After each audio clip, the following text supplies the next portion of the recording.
નમસ્કાર મિત્રો અને વડીલો, તમારું બધાનું ગુજરાતી સ્ટોરી ચેનલમાં સ્વાગત કરું છું.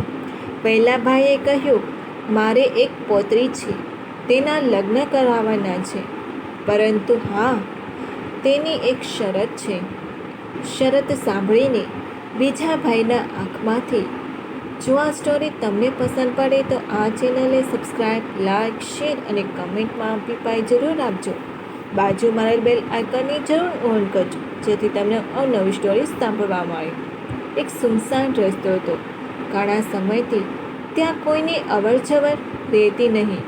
તેમ છતાં ત્યાં એક બસ સ્ટેન્ડ હતું, જ્યાં દરરોજ 2 બસ આવતી, જે ગામડેથી શહેર અને શહેરથી ગામડે એવી રીતે લઈ જતી. એવામાં 2 ઘરડા માણસથી બસ સ્ટેન્ડ પર ઊભા કંઈક ચર્ચા કરી રહ્યા હતા, અને થોડા સમય પછી તેમાંથી એક માણસે ખબર નહીં કેમ પરંતુ મોટેથી બોલવાનું ચાલુ કરી દીધું. ચાલો જાણીએ તે બંને શું વાત કરી રહ્યા હતા. એક ભાઈએ કહ્યું કે મારે એક પૌત્રી છે, જેની ઉંમર હવે લગ્ન કરવા લાયક થઈ ગઈ છે. એન્જિનિયરિંગ હમણાં જ પૂરું કર્યું છે, નોકરી પણ કરે છે અને દેખાવમાં પણ સુંદર છે. તેની હાઇટ લગભગ 5.2 જેટલી હશે. જો તમારા ધ્યાનમાં કોઈ છોકરો હોય તો જણાવજો.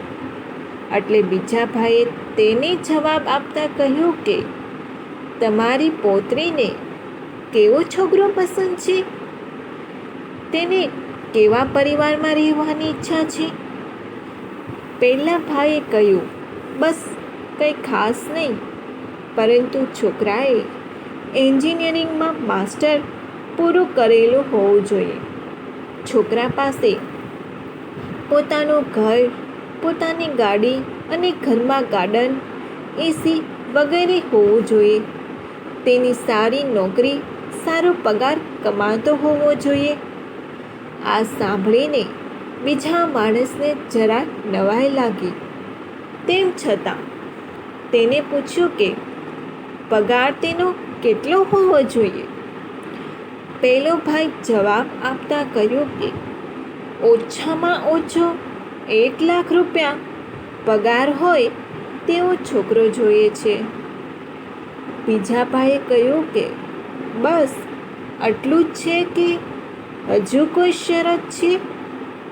એટલે પહેલા ભાઈએ તરત જ કહ્યું, હા, અને સૌથી જરૂરી વાત, છોકરો એકલો રહેતો હોવો જોઈએ. તેના માતા પિતા, ભાઈ બહેન હોવા જોઈએ નહીં. એમાં શું છે ને કે સાથે રહેતા હોય ત્યાં ખૂબ જ ઝઘડા થતા હોય છે. બીજા ભાઈની આંખો આ વાત સાંભળીને જરા ભીની થઈ ગઈ. ખિસ્સામાંથી રૂમાલ કાઢીને આંખને લૂછીને તે ફરી પાછું બોલ્યા, મારા એક મિત્રનો પૌત્ર છે, જેને ભાઈ બહેન નથી. તેના માતા પિતા પણ એક દુર્ઘટનામાં આ દુનિયા છોડી ચૂક્યા છે. તેની નોકરી સારી છે, લગભગ 1.5 લાખ રૂપિયા જેટલો તેનો પગાર પણ છે. તે આલિશાન બંગલામાં રહે છે. તેની પાસે ગાડી અને નોકર ચાકર વગેરે બધું જ છે. પહેલે ભાઈની આંખમાં આ બધું સાંભળીને તરત જ ચમક આવી ગઈ. તરત જ તેને કહ્યું, તો પછી સંબંધ પાકો કરાવી આપો. બીજા ભાઈએ કહ્યું કે પરંતુ એ છોકરાની પણ એ જ શરત છે કે છોકરીના પણ માતા પિતા, ભાઈ બહેન અથવા કોઈ સગા સંબંધી ન હોય. આટલું કહેતા જ જાણે તેના ઘરે ધૂમો ભરાઈ ગયો.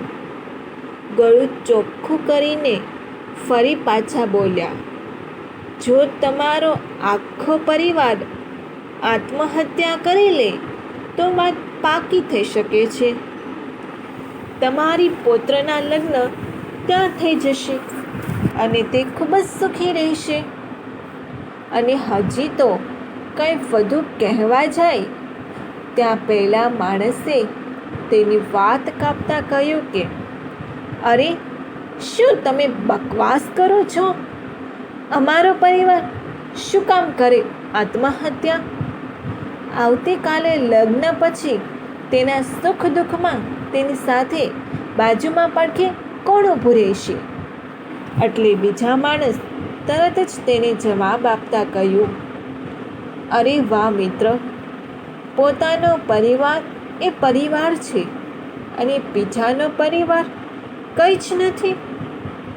મિત્ર, તારા પૌત્રને અને પૌત્રીને પરિવારનું મહત્ત્વ સમજાવો. ઘરના મોટા વડીલ, ઘરના નાના છોકરાઓ, દરેક લોકો આપણા માટે કેટલા જરૂરી હોય છે. આ બધું નહીં હોય તો માણસ સુખ અને દુઃખ એટલે કે ખુશી અને ગમનો મહત્ત્વ જ ભૂલી જશે અને બધાની જિંદગી નિરસ બની જશે.